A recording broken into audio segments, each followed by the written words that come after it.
Bismillahirrahmanirrahim. Qala musannif rahimallahu nafa'na bi wa bi ulumihi wa ta'alaina min barakatihi wa bidana bi asrarihi amin ya rabbal alamin ya mujibas sa'ilin. Laisal muhibbul haqiqiyyu alladhi yarju min mahbubihi iwadun ala amalin maluhu fala yaksitu bi a'malihi sholihati jannatan wala najatan min narin.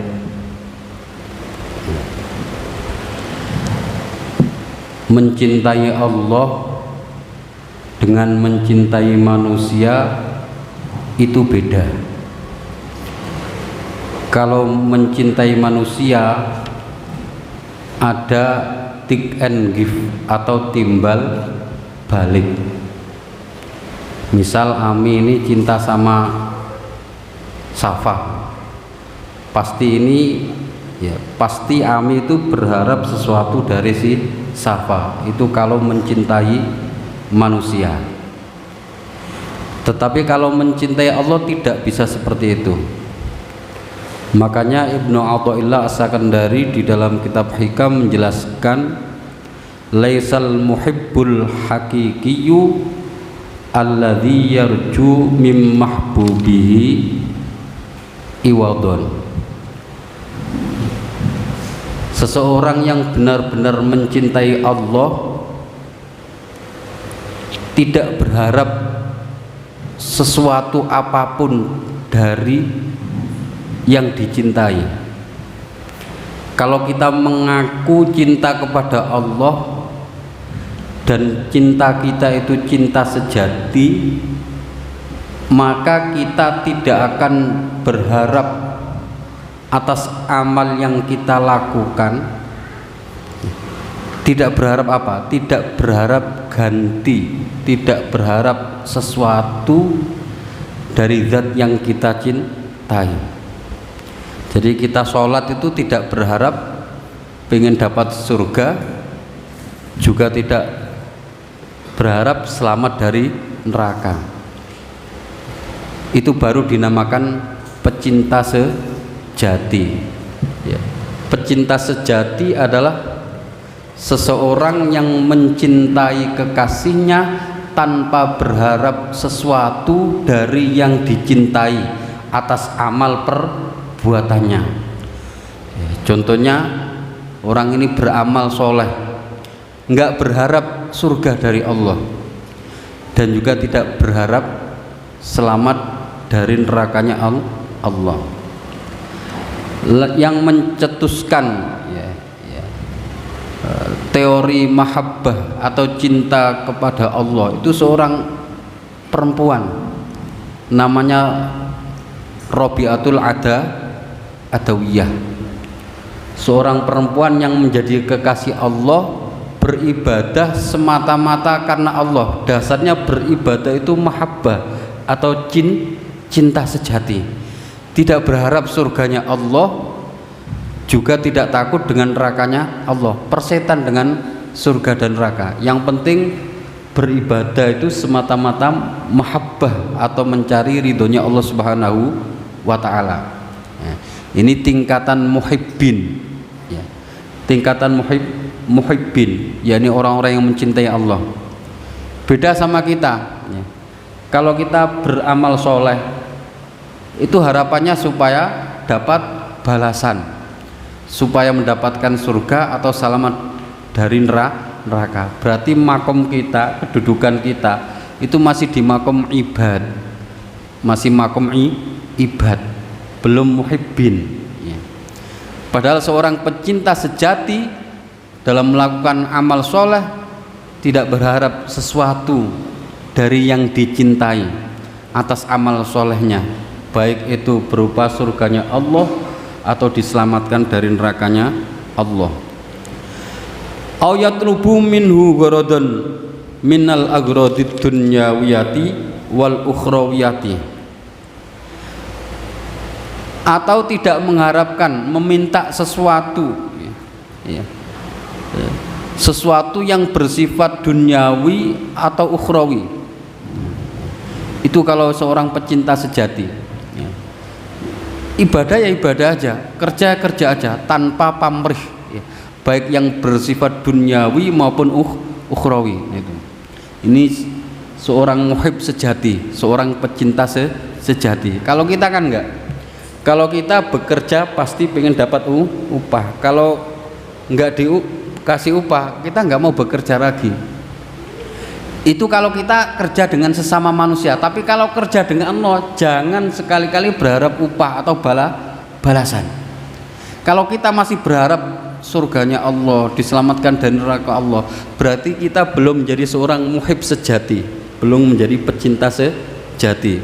Karena yang dinamakan orang yang cinta sejati kepada Allah adalah seseorang yang tidak mengharapkan sesuatu dari kekasihnya atau yang dicintainya, dan juga tidak mengharapkan kepentingan-kepentingan untuk dirinya, baik yang bersifat duniawi maupun yang bersifat ukhrawi.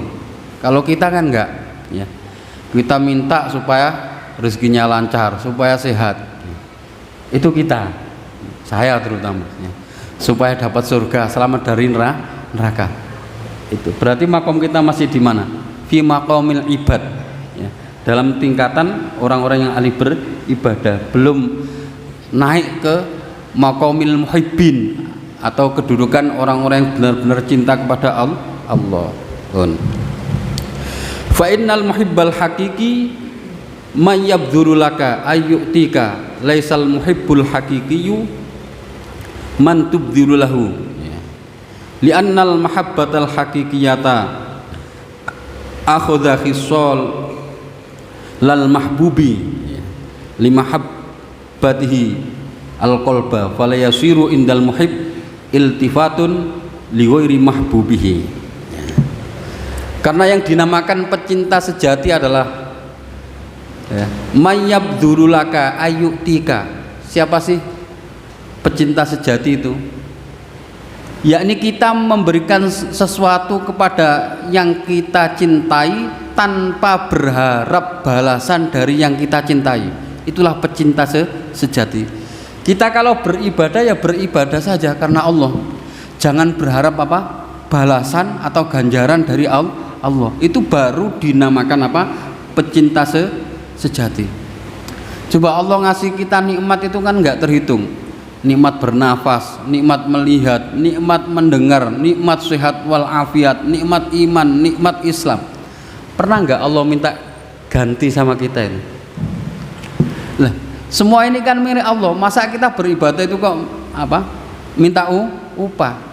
Sama aja Allah itu ngasih modal kita, yang ngasih modal kita, lah kok kita minta bayaran sama yang ngasih modal, kan konyol namanya. Lah itu. Sama dimodalin malah minta bayaran sama yang ngemodalin, lah kan kebalik. Berarti cinta kita itu masih apa? Masih semu, belum dikatakan cinta sama Allah. Kalau cinta anak, cinta istri, cinta dunia itu pasti kita semua cinta, kemanapun kita kejar. Tapi kalau urusan Allah itu biasanya mikir. Nah itu. Fala yasiru indal muhibbi iltifatun li ghairihi. Jadi orang kalau benar-benar sudah cinta itu tidak akan menoleh kepada selain yang dicintai, ya. Kalau kita betul-betul pecinta sejati, orang yang benar-benar cinta sama Allah, maka kita tidak akan menoleh kepada selain Allah. Ya, karena makom kita itu belum menjadi seorang pecinta sejati, kita ada duit, ya, mau halal mau haram itu masih tergiur. Ada kesempatan pasti orang tingkatan kita itu diembat, disikat. Nggak mau ngembat, nggak mau nyikat karena belum ada atau tidak ada apa kesempatan. Kalau ada peluang nyuri mungkin nggak ada yang ngelihat, bisa diembat itu. Ya. Kenapa? Karena belum mempunyai rasa mahabbah kepada Allah. Ya, mahabbahnya itu masih palsu. Ya, makanya mencintai manusia dengan mencintai Allah itu beda. Kalau kita mencintai sesama manusia itu pasti ada take and give, timbal balik. Sampean seneng sama seorang, sampean suka ngasih, pasti berharap timbal balik dari orang yang sampean kasih. Loh ya toh. Misal ada orang sampean, ada teman sampean sakit, karena sampean ada rasa mahabbah, sampean bantu. Di saat sampean sakit, saya yakin sampean itu berharap pengen dibantu, pengen dijenguk, yakin. Itu manusiawi, manusia. Tapi kalau kepada Allah, kita belajar jangan sampai berharap apapun dari amal yang kita lakukan, apa itu surga ataupun neraka. Kalau kita pengen mencapai derajat muhibbin, yakni derajat orang-orang yang betul-betul cinta kepada Allah. Ampun. Ya. Faman abadahullah ta'ala li jannatihi falaysa muhibban lahu bal lil jannah. Ya. Barang siapa yang menyembah Allah karena ingin mendapatkan surganya, berarti orang itu adalah tidak mencintai Allah, tapi mencintai apa? Surganya Allah. Saya mau nanya, sampean sholat, puasa, ngaji, pengen dapat apa? Pengen dapat apa? Surga. Lah iya, supaya selamat dari neraka. Padahal Imam Ibnu Athaillah As-Sakandi menjelaskan, faman abadahullah ta'ala li jannatihi, barang siapa yang menyembah Allah karena surganya, falaisa muhibban lahu, maka orang itu belum cinta sama Allah. Balil jannati, berarti masih cinta surga, ya belum cinta Allah. Kalau udah mencapai derajat muhibbin, itu persetan. Ya, mau Allah taruh di neraka itu no problem, nggak jadi masalah. Ada kan kisah Abdul Aziz Ad-Dabbagh, ya, yang ditawasuli di dalam kitab Dalailul Akhirat. Ya. Beliau itu seorang wali yang dikasyaf oleh Allah. Punya murid juga seorang wali yang dikasyaf sama Allah. Muridnya itu melihat Abdul Aziz Ad-Dabbagh itu di neraka. Tapi Abdul Aziz Ad-Dabbagh tetap beribadah. Muridnya ini ditanya sama Syekh Abdul Aziz Ad-Dabbagh, kenapa engkau enggak hadir wahai muridku? Ya. Muridnya jawab, karena aku melihat engkau itu sudah ditakdir Allah dimasukkan ke dalam neraka. Oh, kalau soal itu aku udah tahu bahwa aku akan dimasukkan neraka sama Allah, tapi aku tidak akan berhenti menyembah Allah sekalipun Allah mentakdirkan aku memasukkan ke dalam neraka. Terus saja beribadah. Akhirnya dalam kesempatan yang lain, muridnya ini dikasyaf, ya, melihat Syekh Abdul Aziz Ad-Dabbagh itu di dalam surga. Ya, makanya kata Gus Bahak, walaupun aku dimasukkan Allah ke dalam neraka, aku tidak akan berhenti menyembah Allah. Lah itu. Karena apa? Karena lillah. Karena apa? Lillah. Bukan lil jannah, bukan karena apa? Surga, tapi karena Allah. Lah ini yang sulit. Ini yang sulit, ya.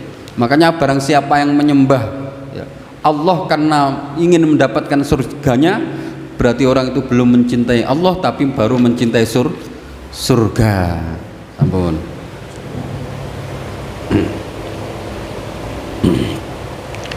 Laula maya dinun nufusi ay syahwatiha wa adatiha wa ma'lufatiha asyabi hatu bil mayadin ay mawadiun murtaqidil khayli bijami'il jaulan fi kullin fakama annal khuyul tajulu fil mayadin kadzalika an nufus tajulu fi mushtaha tahayatiha wal makna laula hadhihi syahwat allati tahudu fiha nufus wa tata'ash syaquha ma tahaqqaqa sayrus sairin ay ma tusawwira sayrun wala sulukun ila hadrati malikil muluk li'annahu ta'ala aqrabu likulli ahadin min nafsihi qala ta'ala wa nahnu aqrabu ilaihi min hablil warid. Allah Subhanahu wa ta'ala itu sangat dekat sekali. Kedekatan Allah terhadap kita itu melebihi daripada urat leher kita. yang menjadikan kita jauh sama Allah itu adalah nafsu kita, syahwat kita. Seandainya manusia itu tidak punya nafsu, tidak punya syahwat, tidak punya hasrat, keinginan, maka jarak dia dengan Allah itu nggak ada. Justru manusia itu diberi nafsu supaya bisa suluk. Supaya apa? Bisa suluk. Artinya suluk itu supaya bisa meniti jalan menuju Allah. Coba kalau ruangannya itu sempit, kira-kira orang ini bisa gerak enggak? Nah, tapi kalau ibarat kuda ya, ditaruh di lapangan, maka kuda ini akan berpacu. Kuda itu akan bisa berlari kencang kalau ditaruh di lapangan ya. Tapi kalau ditaruh di kandang ya nggak mungkin berpacu, nggak mungkin lari. Kenapa? Manusia itu diberi nafsu oleh Allah, diberi syahwat oleh Allah, itu justru supaya manusia itu mau suluk. Suluk itu artinya apa? Meniti jalan menuju Allah. Sebab kalau manusia ini tidak diberi nafsu, maka nggak bisa suluk, nggak akan bisa meniti jalan menuju Allah. Kenapa? Karena jarak manusia dengan Allah itu sangat dekat, bahkan kedekatannya itu melebihi daripada apa? Urat lehernya. Firman Allah, wa nahnu aqrabu ilaihi min hablil warid. Wa nahnu aqrabu ilaihi min hablil warid. Aku itu lebih dekat kepada hambaku daripada apa? Urat lehernya. Jadi kedekatan kita sama Allah itu sangat dekat sekali, melebihi daripada urat leher kita. Yang menjadikan kita jauh sama Allah itu adalah nafsu kita, syahwat kita. Makanya di sini diserupakan laula mayat dinun nufus ya. Jikalau tidak ada nafsu yang menyerupai apa? Medan lapangan ya, maka niscaya kuda ini tidak akan bisa berpacu ya. Artinya kalau manusia itu tidak punya syahwat, tidak punya nafsu, maka manusia itu tidak akan bisa suluk atau meniti jalan kepada Allah, karena Allahnya sudah dekat. Yang menjadikan kita jauh sama Allah itu adalah nafsu kita ya, syahwat kita. Makanya kita harus bisa ya, atau belajar untuk mengendalikan apa? Hawa nafsu kita, bukan menghilangkan ya. Ya. Kalau manusia nggak punya nafsu bukan manusia namanya, malaikat. Makanya di Al-Quran dijelaskan, wa amma man khafa maqama rabbih wa nahan nafsa 'anil hawa fa innal jannata yal ma'wa ya. Jadi orang yang takut akan kedudukan Tuhannya dan mengendalikan hawa nafsunya, fa innal jannata yal ma'wa, maka surga adalah tempat kembalinya ya. Tapi sebaliknya, wa amma man tagha, orang yang melampaui batas, wa atharul hayatad dunya, dan lebih memilih kehidupan dunia, fa innal jahima yal ma'wa, maka neraka jahim adalah tempat kembalinya ya. Makanya kita harus belajar untuk apa? Mengendalikan hawa nafsu, bukan menghilangkan ya. Sebab sampean kalau nggak punya nafsu nanti gimana ya? Nggak bisa punya anak, iya lah ya, nggak bisa punya anak, nggak mau nikah, kasihan ya, nggak mau nikah lah, orang nggak punya nafsu. Tapi bagaimana kita menyalurkan nafsu kita sesuai dengan apa? Porsinya, tempatnya lah, itu yang perlu, itu mengendalikan nafsu, bukan menghilangkan ya, pun. Sebab seandainya manusia itu nggak punya nafsu, maka tidak akan bisa suluk atau menuju Allah Subhanahu wa Ta'ala ya. Justru kita bersyukur, kelebihan manusia itu diberi nafsu sama diberi akal. Kalau malaikat diberi akal tapi nggak dikasih nafsu. Setan dikasih nafsu tapi tidak dikasih apa? Setan cuma dikasih nafsu. Lah manusia itu yang paling sempurna. Walaqad khalaqnal insana fi ahsani taqwim. Jadi aku jadikan manusia itu sebagai makhluk yang paling sempurna ya. Fal bu'dul ladzi yujibu sair ilal mahbub wasuluki tariq lil usul ilahi qaimun bik ayyuhal abdu wa huwa syahwatuka. Jadi jauh yang menuntut seorang hamba ini berjalan menuju kekasihnya. Wal bu'du alladzi yujibu as-sayra ilal mahbub wasuluku tariq, dan meniti jalan lil usulu ilahi menuju Allah qaimun bik, itu ada di diri kita, menempat di diri kita. Ayyuhal abdu, wahai hamba, wa huwa syahwatuka. Apa itu yang menjadikan kita jauh dari Allah? Yaitu syahwatmu, keinginanmu ya. Manusia itu kan punya sifat apa? Alpa, lupa, syahwat, hasrat. Itu loh yang menjadikan jauh dari Allah, itu karena syahwat kita terlena ya, terperdaya, lupa, alpa. Itu yang menjadikan kita jauh, padahal Allahnya mah sangat dekat. Allahnya itu sangat dekat sekali. Wa idza dzukirallahu wajilat qulubuhum. Kita kalau berzikir kepada Allah, hati kita itu akan bergetar kok. Innamal mu'minuna alladzina ya.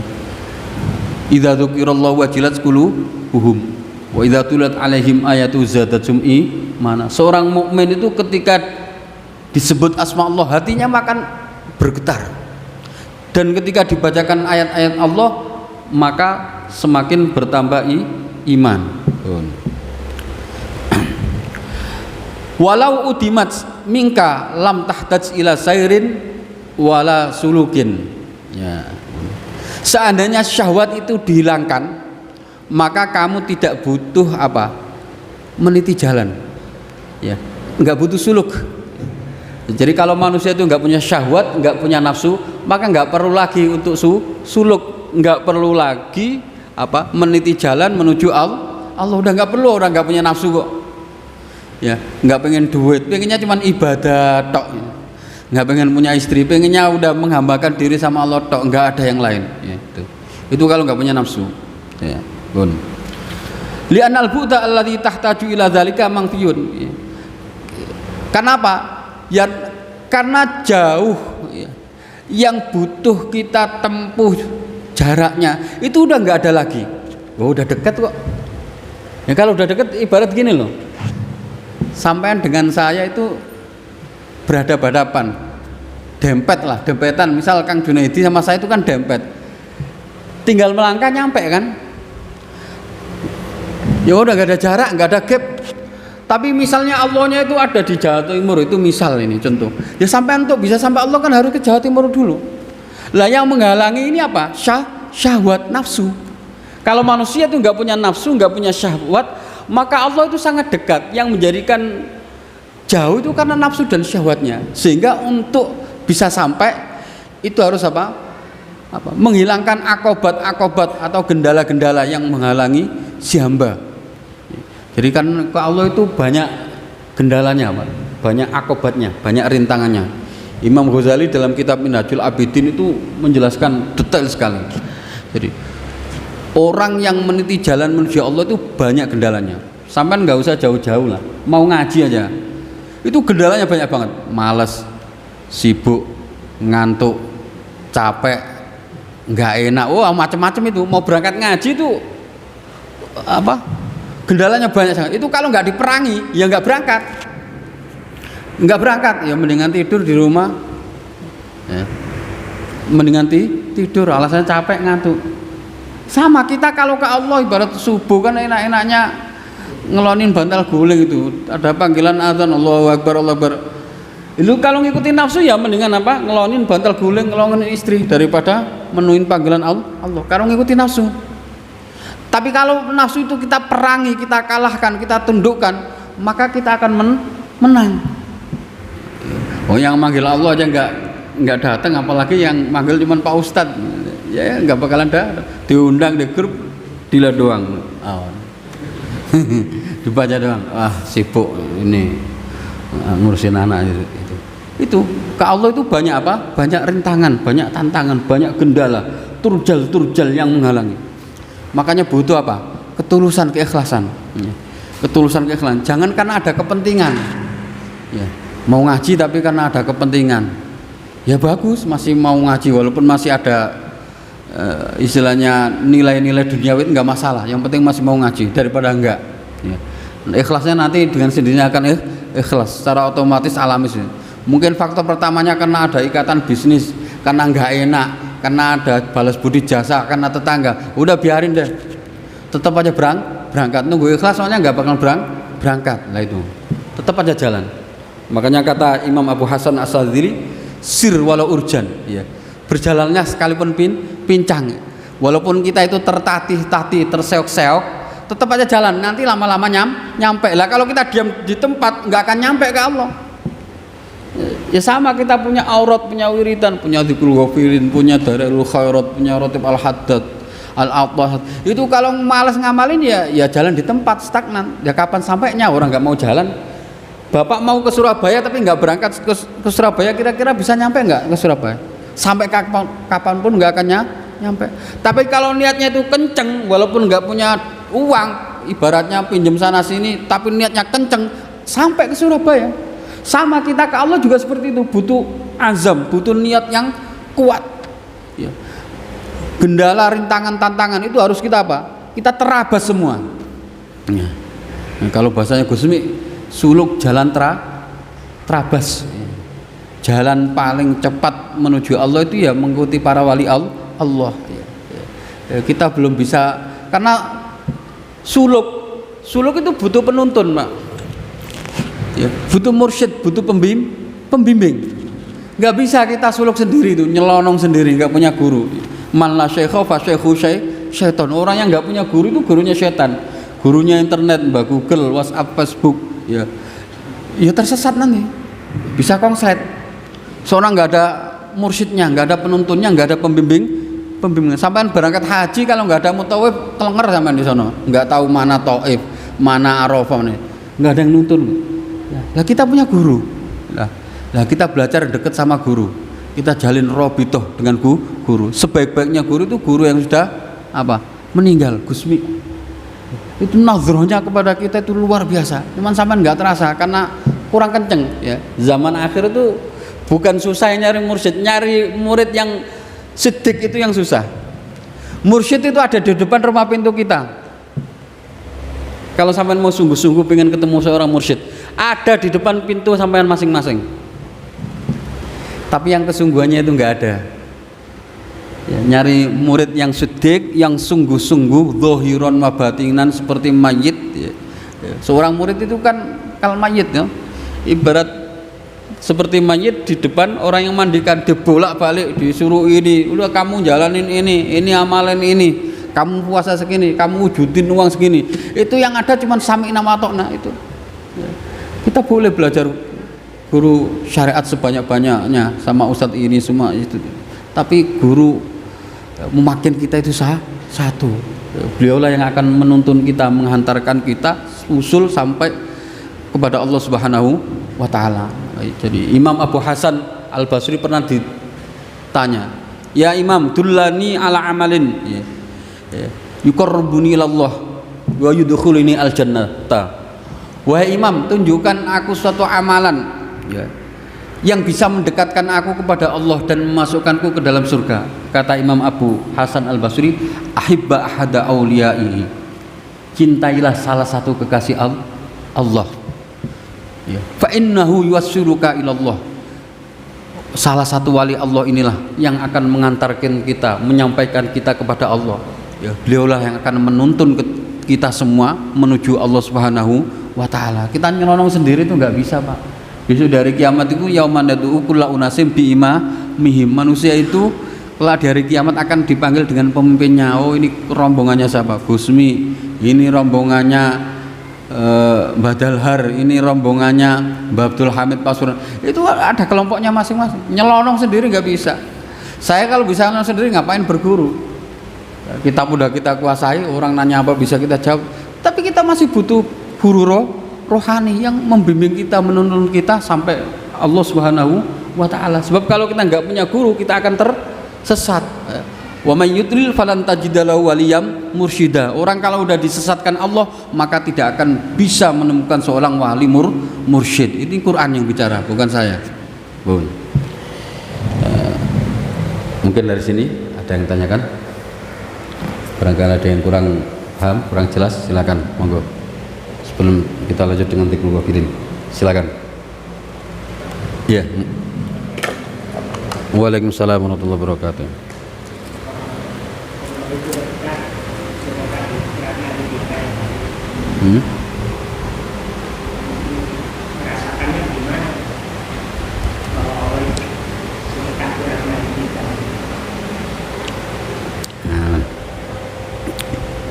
Terima kasih.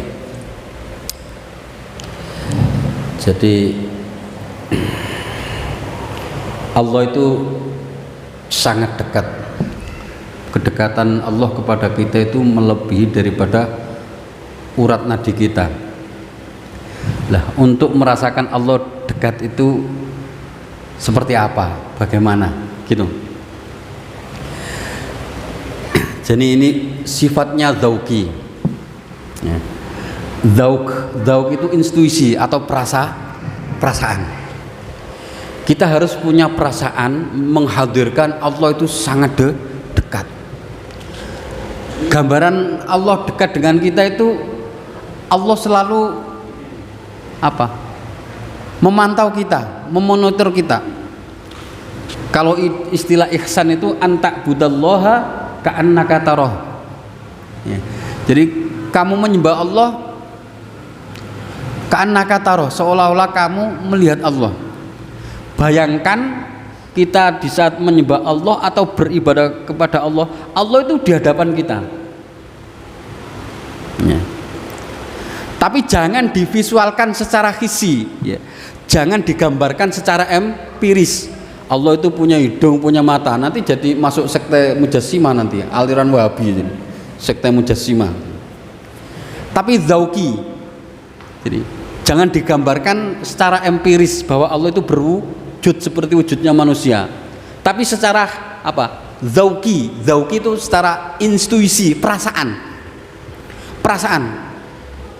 Jadi hadirkan di saat kamu beribadah kepada Allah itu ka'annaka tarah, seolah-olah kamu itu melihat Allah. Kalau belum bisa seperti itu, kita sholat atau kita ibadah itu nggak bisa seolah-olah melihat Allah. Fa illam takun tarahu fa innahu yaraka. Ya, jika kamu belum mampu ya menjadikan Allah itu seolah-olah kamu melihatnya, fa innahu yaraka, maka Allah itu melihat kamu. Pastikan Allah itu memandangmu, melihatmu, ya. Bahwa segala gerak-gerik kita itu dalam monitor Allah, dalam kontrolnya Allah, dalam kendalinya Allah. Jadi kita itu akan dekat karena merasa diawasi. Mau nyolong takut sama Allah, mau zina takut sama Allah, karena Allah melihat, Allah mendengar, Allah mengetahui. Itu dekat. Jadi dekat di sini sifatnya dzauqi atau intuisi, perasaan. Bukan hissi ya, bukan hissi itu bukan empiris terus digambarin oh Allah itu jenggreng kayak kau gede gitu, apa hidungnya mancung. Lo enggak bisa seperti itu. Enggak boleh ya. Jadi seperti ihsan tadi ya. Al ihsan anta budallaha ka'annaka tarahu. Jadi ihsan itu kamu menyembah Allah seolah-olah kamu melihat Allah. Fa illam takun tarahu, kalau kita beribadah kok nggak bisa seolah-olah Allah itu di hadapan kita, fa innahu yaraka, maka pastikan Allah itu melihat kita, pastikan. Jadi segala gerak-gerik kita itu dimonitor Allah, nggak lepas dari CCTV-nya Allah, kontrolnya Allah. Jadi kita mau korupsi takut karena dilihat Allah, mau judi takut karena larangan Allah. Jadi itu dipantau. Dekat kan, kalau gitu kan dekat karena merasa terawasi. Ya kalau nggak merasa terawasi ya jauh, dianggapnya Allah nggak ada, padahal Allah itu wujud ya. Allah itu qarib ya, kan ada di Al-Quran itu, wa idza sa'alaka ibadi anni fa inni qarib ya. Apabila hambaku sahabatku bertanya tentang aku, katakan fa inni qarib, aku itu sangat dekat. Uji budak watad da'i idza da'an, aku itu akan mengabulkan doanya orang yang berdoa. Falyastajibu li wal yu'minu bi la'allahum yarsyudun. Ya. Maka berdoalah kepadaku dan berimanlah kepadaku. La'allahum yarsyudun. Niscaya mereka akan mendapatkan apa? Petunjuk. Allah itu dekat, Pak. Allah itu sangat dekat sekali. Ya. Inna rahmatallahi qaribum minal muhsinin. Rahmat Allah itu sangat dekat dengan orang-orang yang berbuat baik. Ya. Ya, sangat dekat. Terutama di waktu-waktu mustajabah ya, kayak malam nisfu Sa'ban. Itu ya, semua ketentuan kita itu bisa dihapus. Yamhullahu ma yasha, walaupun kita tadinya dicatat orang yang bangkrut karena kita minta, itu bisa dihapus itu. Jadi orang yang beruntung, yang tadinya dicatat orang buntung itu di makom-makom mustajabah. Paham ya?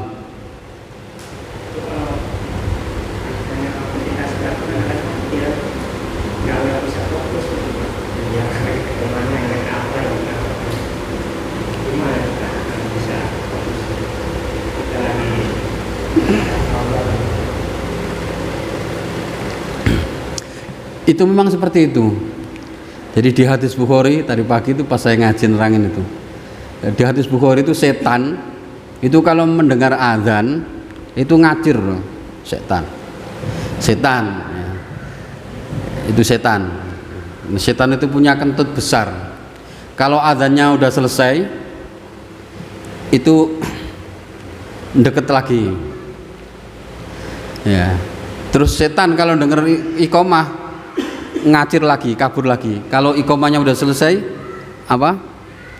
Deket lagi. Ya. Deket lagi. Makanya ketika orang sholat itu yang hal-hal yang tadinya lupa itu malah inget. Jangankan sampean, saya itu kalau lihat bocah-bocah yang mana ini anak bocah-bocahnya, itu sholat bisa yang biasanya 4 rakaat 3 rakaat salam itu, Pak. Lah bener, kalau udah bocah-bocah yang nggak ada ya ini, pada kabur semua, lagi pada kabur, udah nggak ada semua ini yang nakal-nakal. Itu karena ramai mengganggu kekhusyuan. Itu memang seperti itu. Kata setan apa? Uzkur malam yadkur. Itu. Ingatlah apa yang sebelumnya kamu nggak ingat. Itu membisikin seperti itu. Nah, kemarin kan udah dijelaskan kiat-kiat kita untuk menghadapi setan. Ya, diantaranya itu ya baca rotib al-Attos al-Haddad Wirdul Latif itu dawamin. Rabbi a'udzubika min hamazati syayatin wa a'udzubika rabbi ayyah durun ya. Ini diantaranya itu kiat-kiat untuk menghadapi syaitan itu. Ya, kemarin kan udah dijelaskan kan. Ya, artinya suruh ingat Allah terus kan. Idza alimta ayyuhal murid anna syaitana la yafulu anka ya fala taghfal anta amman nasiyatuka biyadi. Kalau kamu sudah mengerti bahwa setan itu akan mengintai kamu terus, maka kamu jangan lupa kepada zat yang apa? Ubun-ubunmu itu ada di dalam genggamannya. Artinya kita harus sering ingat Allah. Kalau doanya itu tadi, Rabbi a'udzubika min hamazati syayatin wa a'udzubika rabbi ayahdurun, itu dibaca di Wirdul Latif, itu dawamin Wirdul Latif ya. Al-Attos al-Haddad dawamin. Kalau di Wirdul kelamaan ya itu aja. Wirdul Latif al-Attos al-Haddad, jangan sampai pot, jangan sampai putus itu. Itu dawamin. Itu di sini dia dawamin. Pagi sore. Ya. Wirdul Latif al-Attos al-Haddad ya. Atau kan a'udzubillahi samil alim minasyaitonir rajim itu. A'udzubillahi samil alim minasyaitonir rajim. A'udzubillahi samil alim minasyaitonir rajim. Ya bismillahirrahmanirrahim asmi syai'un fil ardi wa la fis sama'i wa samul alim. Banyak doa-doanya itu. Jadi supaya kita itu lepas dari cengkraman setan ya ingat Allah terus. Lah kalau lupa ya diingat lagi. Wadkur rabbaka idza nasit, ingatlah Tuhanmu ketika kamu lupa ya. Cara kiat-kiatnya itu ya saya itu sering banget ya, sering kan sama sering ikut jamaah itu, terutama kalau lagi jujur aja yang sering ganggu ini bocah kan, sikut-sikutan itu yang mana orang enggak ada sikut-sikutan, tenang-tenangan Jadi saya yang jadi imam itu akhirnya ini berapa rakaat lupa kan? Itu setan itu yang lah memang setan seperti itu.